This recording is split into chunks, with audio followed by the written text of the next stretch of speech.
Thank you so much for having me today. My name, once again, is Keiko IKEDA. I'm coming from Osaka. My university is located right in the middle of the Osaka. It's a private university, and I'll mention a little bit about the initiative today in terms of the theme talking about technology and inclusion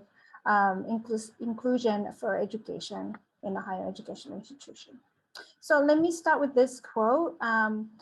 In the Outlook Report 2030, this was issued by the expert group, which contributed to the report on a digital teaching and learning. And some of you may know this. And we quoted this OECD mention, one change likely to remain after pandemic ends is the intensified use of digital technologies in the delivery and the management of higher education.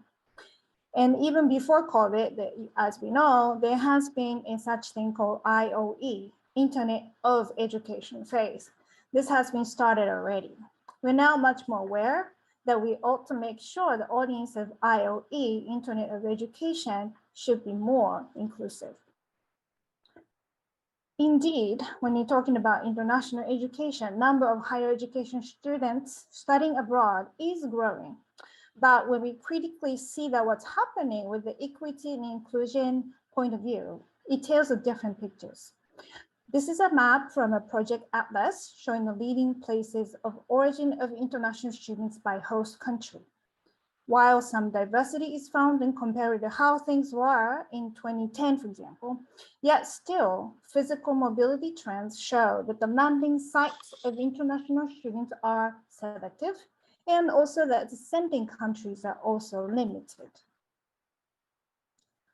What inclusive means for international education is to provide global learning for all students. Global learning is the process of diverse people collaboratively analyzing and addressing complex problems that transcend borders. Study abroad is one way of making that happen, of course. I'm a product of that myself. Immersive experience is definitely a significant transformer to one's life. However, this is the actual picture. The slide here is a bit older atlas from UNESCO statistics, but the map indicating the share of students studying abroad is dominantly showing less than 10%, if not 5 or 2% of the total number of students in their regions. And as I found out, in fact, that all students higher educational level in the world, actually the numbers of studying abroad is only 2%. So interesting that the well-developed countries also, according to this map, have a smaller number of students who go abroad. And there was pandemic. Japan too had a big impact from the pandemic, facing the almost 70% or more reduction of the total number of students studying abroad in 2020.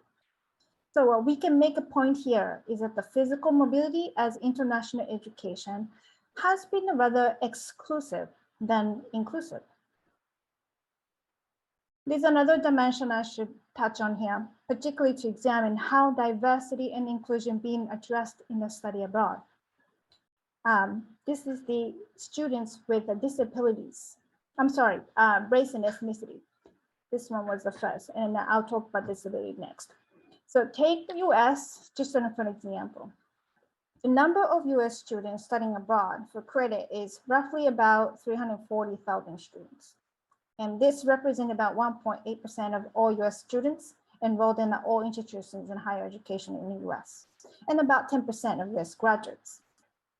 When learning further of the composition by race and ethnicity in the slide here, minority students are still going to be greatly underrepresented in the mobile population. While NAFSA pointing out the diversity of study abroad has increased in the recent years, it's a rather long way until we see that those numbers will look greatly different. And this was a slide I wanted to mention with that students with disabilities. Study abroad option for global learning also has a challenging fact on this population as well. So in USA, 9.2% of study abroad students had disabilities in 2017 and 18.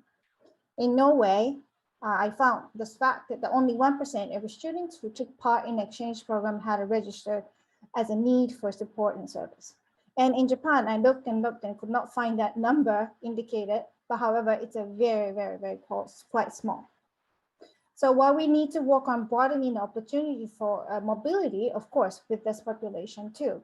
But we should also notice that while we are simply dwelling on the physical mobility, a great deal of students are missing out their deserved opportunities for global learning as we speak.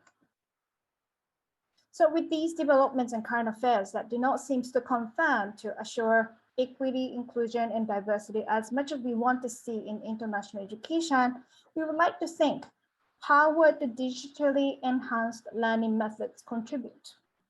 What are the ways in which the global learning is made accessible to a wider range of students using digital technology?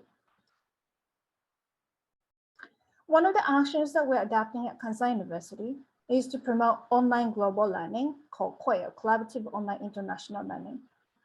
COIL is one method of virtual exchange, more closely tied to a pre-existing course in the university curriculum.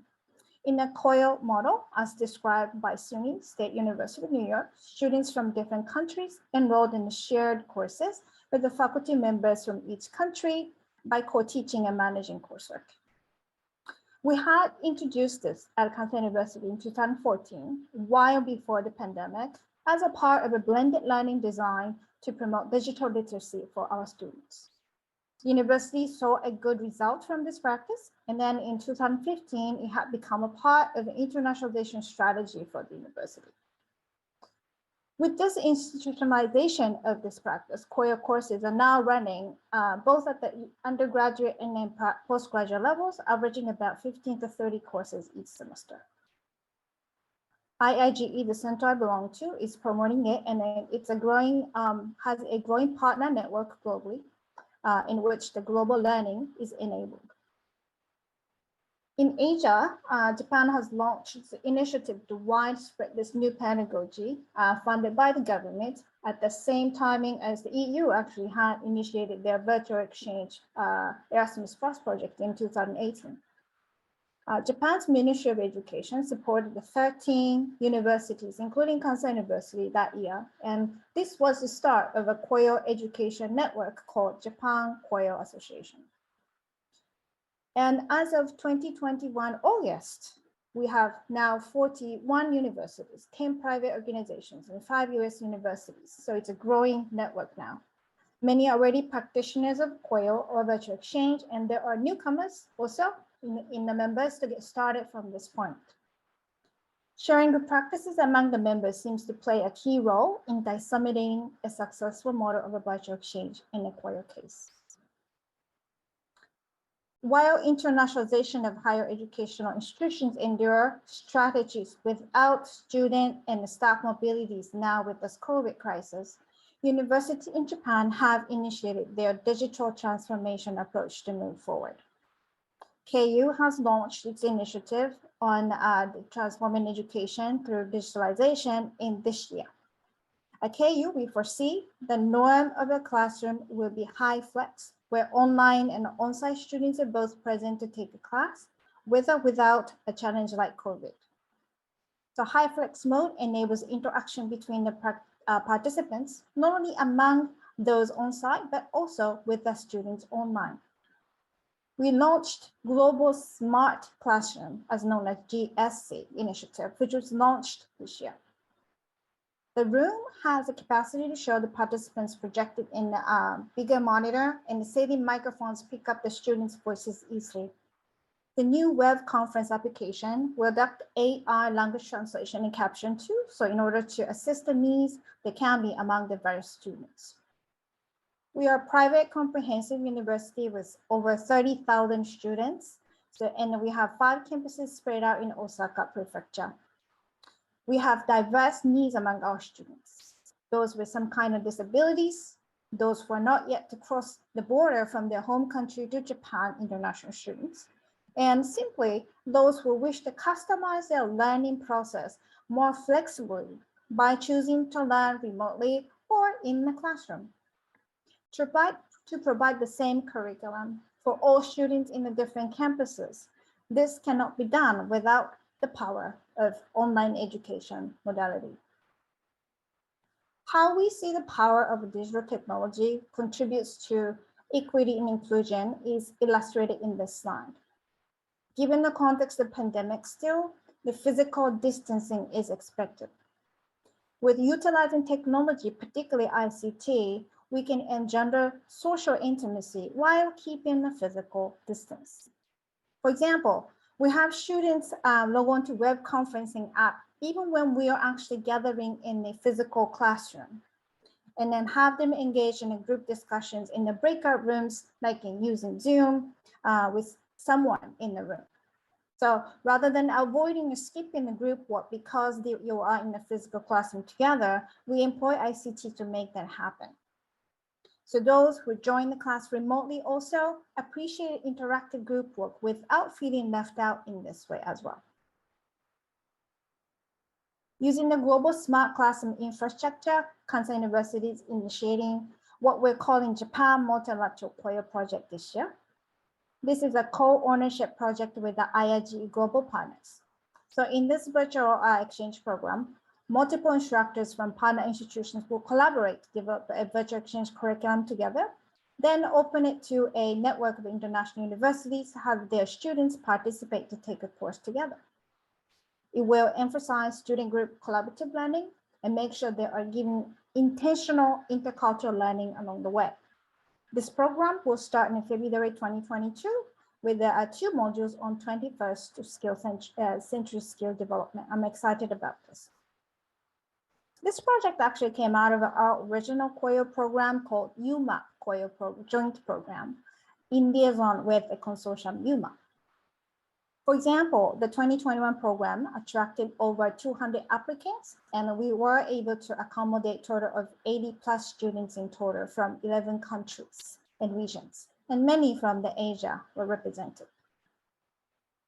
They were sorted into small groups, and with at least 4 to 5 countries represented in the group, and then worked on an independent research project on SDGs for approximately 4 weeks. In parallel, they were giving a series of guest talks and discussion hours to gain new knowledge related to the project topics. This program ran for the past 3 years, and the fact number in the slide illustrates a point for inclusion. When it was a mobility program before the pandemic in 2019, we had 25 applicants and only 16 students were able to actually join.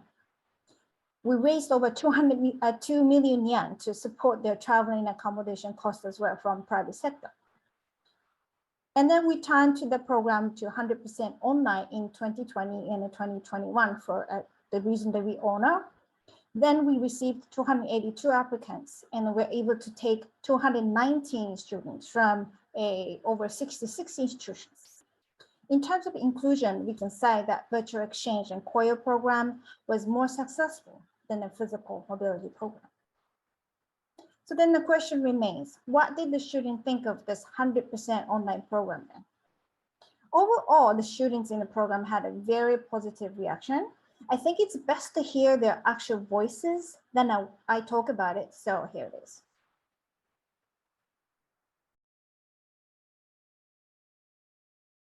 The most memorable part was interacting with others and realizing that like, oh, I'm not alone. So I enjoyed the breakout sessions a lot. I got to share and make friends and think that, oh, okay, it's not that bad. Everybody here everybody here seems to be cool.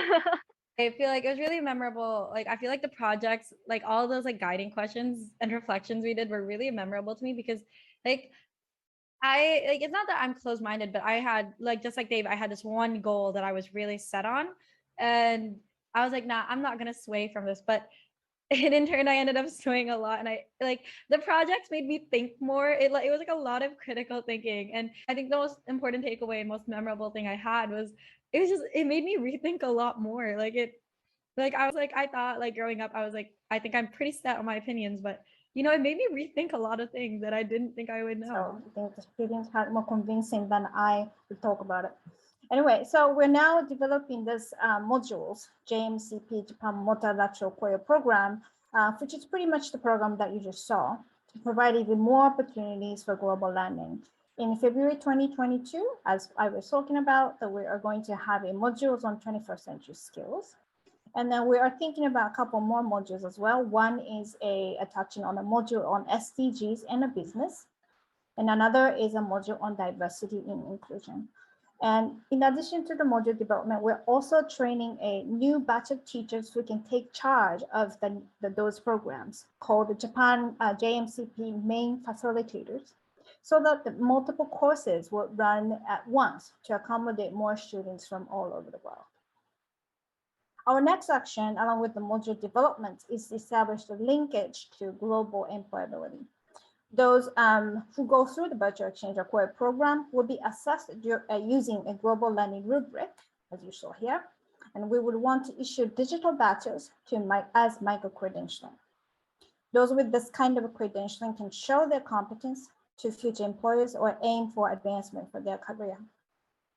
There are some precedents of the digital badge installment at the higher education institution on global learning. This is an example by Washington State University in the US. They link activities on campus that students can claim the badge, and each activity has structured assessment format linked to it of their performance to qualify their claim. So this is my last slide, and I just wanted to wrap up with the points I made. There are four. So first, equity and inclusion in international education can be enhanced by alternative approach beyond the study abroad. Second point, Global Smart Classroom Initiative at KU aims at inclusive international education. 3, using digital technology, we must make sure social intimacy is enabled while keeping the physical distance. And lastly, 4, in order to sustain digitally enhanced international education in post-pandemic phase, leveraging with the global employability seems to be the key. And that would be the end of my presentation. And if you'd like to connect, this is my LinkedIn, so scan me. Thank you.